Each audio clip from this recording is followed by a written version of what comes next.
बेनी एक छोटा सा खरगोश था, बड़े ही कल्पनाशील। वो अक्सर एक बड़े से ओक के पेड़ के नीचे बैठा रहता और अजीबोगरीब दुनिया और रोमांच के सपने देखता। उसके दिमाग में हमेशा नए नए विचार और कहानियां घूमती रहती। उसे घास के मैदानों में उछल कूद करना और दौड़ना बहुत पसंद था, अपने पैरों के नीचे मुलायम घास को महसूस करना। लेकिन सबसे ज्यादा उसे पेंटिंग करना पसंद था। पेंटिंग करना उसके सपनों को हकीकत बनाने का उसका तरीका था, एक एक ब्रश स्ट्रोक से। एक धूप वाली सुबह जब सूरज की सुनहरी किरणें घास के मैदान को अपनी गर्माहट से नहला रही थी, बेनी को एक सूरजमुखी के नीचे एक सुंदर पेंट ब्रश मिला। यह ऐसा ब्रश था जैसा उसने पहले कभी नहीं देखा था। पेंट ब्रश ऐसे रंगों से चमक रहा था जो उसने पहले कभी नहीं देखे थे। वो झिलमिला रहा था और चमक रहा था, मानो उसमें खुद की जान हो। ये कोई मामूली ब्रश नहीं है। उसे अपने हाथों में जादू सा लगा और वो इसकी शक्ति को महसूस कर सका। उसने इसे अपने लाल रंग में डुबोया और अपनी कलाइयों के एक झटके से एक रसीला सेब पेंट किया। रंग इतने जीवंत थे कि वो बिल्कुल असली लग रहा था। अचानक सेब पन्ने से कूद गया। वो असली था। बेनी हैरानी से देखता रहा जैसे सेब जमीन पर लुढ़क गया।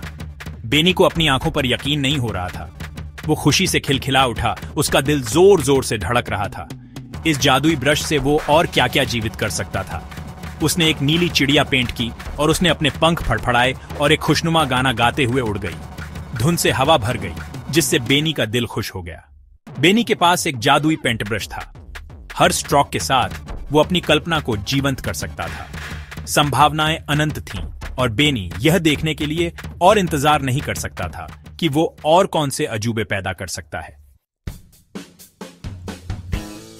बेनी ने रंग बिरंगे फूलों का एक मैदान पेंट किया और वे हल्की हवा में लहराने लगे।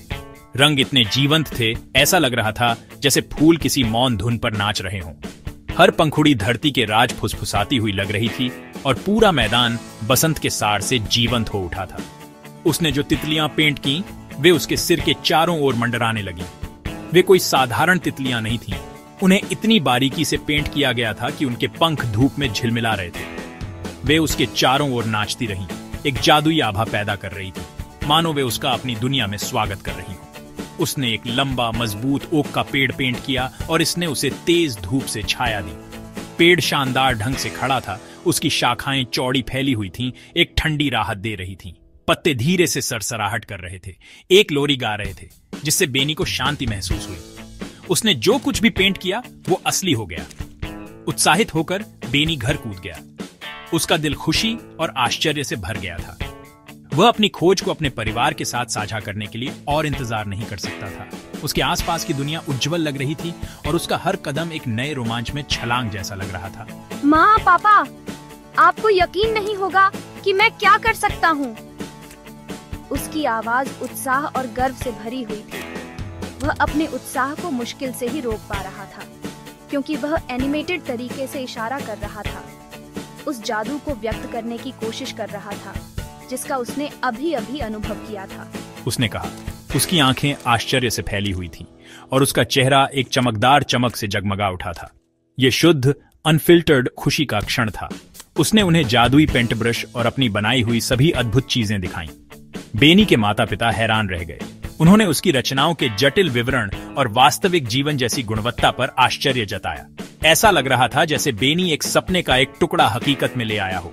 उन्हें अपने प्रतिभाशाली छोटे खरगोश पर गर्व था, लेकिन वे यह भी जानते थे कि ऐसा उपहार जिम्मेदारी के साथ आता है।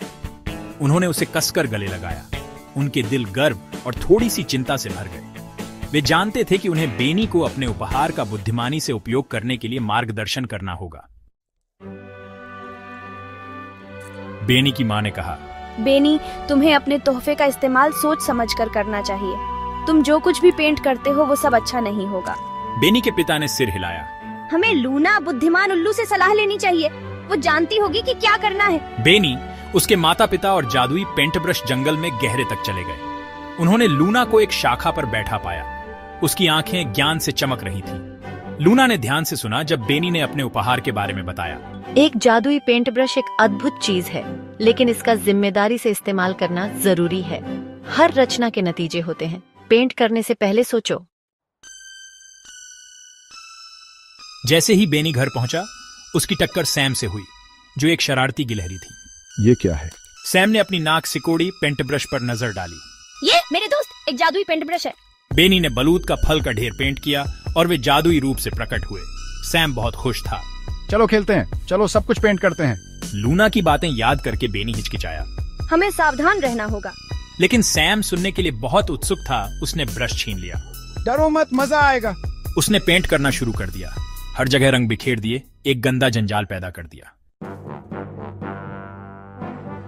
बेनी निराशा में देखता रहा क्योंकि सैम की रचनाएं बेकाबू हो गई।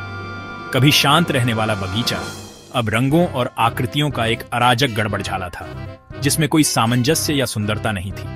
अव्यवस्था को देखकर बेनी का दिल डूब गया।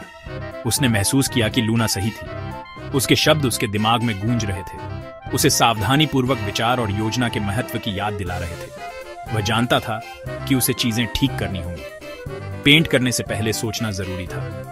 बेनी ने गहरी सांस ली और स्थिति को स्पष्ट दिमाग और विचारशील दिल से देखने का फैसला किया। धीरे से बेनी ने ब्रश वापस ले लिया। वह जानता था कि धैर्य और देखभाल के साथ वह बगीचे को उसकी पूर्व सुंदरता में बहाल करने में मदद कर सकता है। हमें इसे ठीक करना होगा सैम। साथ मिलकर वे अराजकता को दूर कर सकते हैं और कुछ वास्तव में सुंदर बना सकते हैं। साथ मिलकर उन्होंने गंदगी साफ की और चीजें ठीक की। ये एक टीम प्रयास था और प्रत्येक बच्चे ने बहाली में महत्वपूर्ण भूमिका निभाई। तब बेनी को एक विचार आया। उसने महसूस किया कि साथ मिलकर काम करके वे पहले से कहीं ज्यादा शानदार कुछ बना सकते हैं। चलो मिलकर कुछ सुंदर पेंट करते हैं। बच्चे बेसब्री से मान गए। यह देखने के लिए उत्साहित थे कि वे एक टीम के रूप में क्या हासिल कर सकते हैं। सैम अनुभव से विनम्र होकर सहमत हो गया। वह सहयोग के मूल्य और उससे आने वाली सुंदरता को समझ गया। सावधानी और विचार के साथ उन्होंने रंग बिरंगे फूलों से भरा एक सुंदर बगीचा पेंट किया। ब्रश का हर स्ट्रोक उनकी रचना के जीवंत टेपेस्ट्री में जुड़ गया। भिनभिनाती मधुमक्खियां और खुश भिंडी। बगीचा प्रकृति की आवाजों और नजारों से जीवंत हो उठा। तितलियां हवा में नाचती थीं, उनके नाजुक पंख दृश्य में जादू का स्पर्श जोड़ते थे और फूलों की मीठी खुशबू हवा में भर गई। बगीचा अब शांति और सुंदरता का स्थान था, उनकी कड़ी मेहनत और सहयोग का प्रमाण। बेनी, सैम और लूना बगीचे में बैठे अपनी कलाकारी की प्रशंसा कर रहे थे। उन्होंने उपलब्धि और खुशी की गहरी भावना महसूस की। बेनी ने उस दिन एक बहुमूल्य सबक सीखा था। वह समझ गया था कि उसका उपहार केवल कला बनाने के बारे में नहीं था, बल्कि इसके साथ आने वाली जिम्मेदारी और विचारशीलता के बारे में था। उसका उपहार कहास था, लेकिन इसके साथ आने वाली जिम्मेदारी ही वास्तव में मायने रखती थी। और इसके साथ बेनी जानता था कि वह हमेशा अपनी प्रतिभा को संजोएगा और उसका सम्मान करेगा।